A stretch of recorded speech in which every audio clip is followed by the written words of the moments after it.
इतना मजा क्यों आ रहा है। पिछले कुछ महीनों से मुंबई पुलिस कमिश्नर रह चुके परमबीर सिंह का नाम आपने कई बार सुना होगा। शुरुआत हुई थी जब सुशांत सिंह राजपूत केस को लेकर रिपब्लिक टीवी के अर्नब गोस्वामी इनके पीछे पड़ गए थे। The Supreme Court has said the CBI is directed to investigate. I want to add here, Parambir Singh should resign. फिर इसके बाद टीआरपी केस को लेकर और अन्वय नायक सुसाइड केस को लेकर ये अर्नब गोस्वामी के पीछे पड़ गए थे। अरे दादा रे, नहीं नहीं नहीं नहीं नहीं नहीं नहीं नहीं नहीं नहीं नहीं। ये सब बातों में काफी तमाशा हुआ था। मुझे मारा गया, मुझ पुलिस ने मुझे मारा। So viewers, remember this man has gone completely crazy. अब इनका नाम फिर चर्चा में है। दरअसल मुकेश अंबानी के घर एंटीलिया के पास विस्फोटक पदार्थ मिलने के बाद संदिग्ध तौर पे सचिन वाजे का हाथ पाया गया। इन्हें एनआईए ने गिरफ्तार भी कर लिया। सचिन वाजे परमबीर सिंह को रिपोर्ट करते थे और इस कांड में परमबीर सिंह का हाथ भी माना जा रहा है और इसलिए अब इस मामले को लेकर गाज गिरी है परमबीर सिंह पर, जिसके बाद इनका ट्रांसफर कर दिया गया।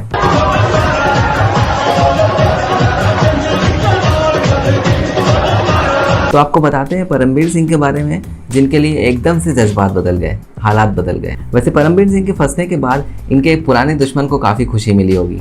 आप भी देखिए कितने खुश हैं ये। कितना मजा आ रहा है।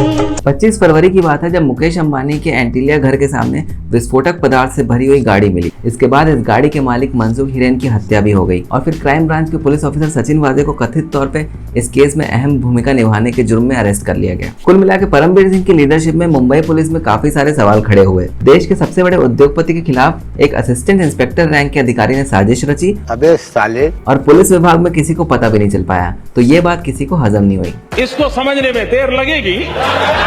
वैसे पूर्व कमिश्नर परमबीर सिंह के कुछ पुराने यादगार किस्से भी हैं। एक किस्सा है 2008 का मालेगांव ब्लास्ट केस का। इसकी जांच वे कर रहे थे और इसी जांच से वे फेमस भी हुए थे। उस दौरान वे एंटी टेररिज्म स्क्वाड के एडिशनल कमिश्नर की पोस्ट पे थे और मालेगांव बम ब्लास्ट की इन्वेस्टिगेशन में उन्होंने प्राइम अक्यूज साध्वी प्रज्ञा सिंह ठाकुर और कर्नल प्रसाद पुरोहित की गिरफ्तारी की। इसके बाद नेशनल और इंटरनेशनल मीडिया में इनके काफी चर्चे भी हुए। इस मामले पर भी परमबीर सिंह पर काफी सवाल खड़े हुए थे जब साध्वी प्रज्ञा सिंह ठाकुर की तरफ से उन पर आरोप लगाया गया कि साध्वी प्रज्ञा को उन्होंने फिजिकल टॉर्चर करके गलत तरीके से ये इल्जाम उनके सर दे दिया था। परमबीर सिंह वो आए और उन्होंने एक इंस्पेक्टर से बेल्ट लेके कहा, तुम में ताकत नहीं है, कैसे तुम पुलिस वाले हो, खाते पीते नहीं हो क्या, ताकत नहीं है तुम लोगों में, और लाओ इसको तो मैं देखता हूँ। और फिर उन्होंने बेल्ट लिया और जितनी उनके अंदर ताकत थी वो पूरी उन्होंने हमारे ऊपर बरसाई। 7-8 साल आगे बढ़े तो 2015 की बात है जब उस दौरान के मुख्यमंत्री देवेंद्र फडणवीस ने इन्हें थाने में पुलिस कमिश्नर की पोस्ट दी।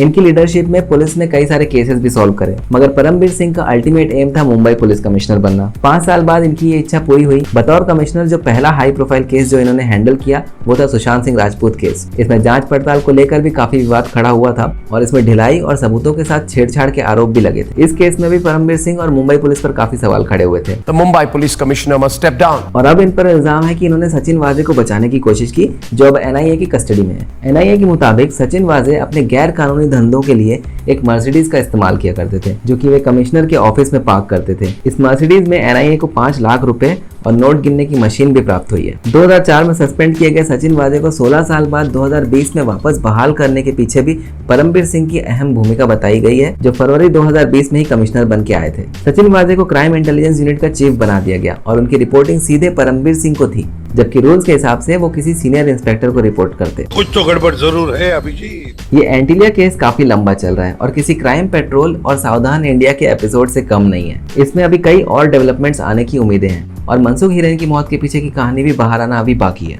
अब इसमें पॉलिटिक्स भी शुरू हो गई है क्योंकि देवेंद्र फडणवीस ने कहा है कि महाविकास आघाड़ी से ही कोई है जिसने अंबानी के खिलाफ साजिश की है। बाकी परमबीर सिंह और सचिन वाजे तो केवल छोटे लोग हैं। जो सारा घटनाक्रम है ये अकेले सचिन वाजे नहीं कर सकते और इसलिए इसमें कौन कौन है इसका भी विचार कि निश्चित रूप से किया जाना चाहिए। बीजेपी ने कहा है कि मुख्यमंत्री को इस्तीफा दे देना चाहिए। शिवसेना का आरोप है कि सेंट्रल गवर्नमेंट स्टेट को डिस्टेबलाइज करने की कोशिश कर रही है। कांग्रेस पार्टी ने भी इसे राजनीति बताया है। एनसीपी चीफ शरद पवार ने तो इसे एक लोकल इशू बताया है। देखना ये होगा कि इस मामले में आगे की क्या कार्रवाई होती है।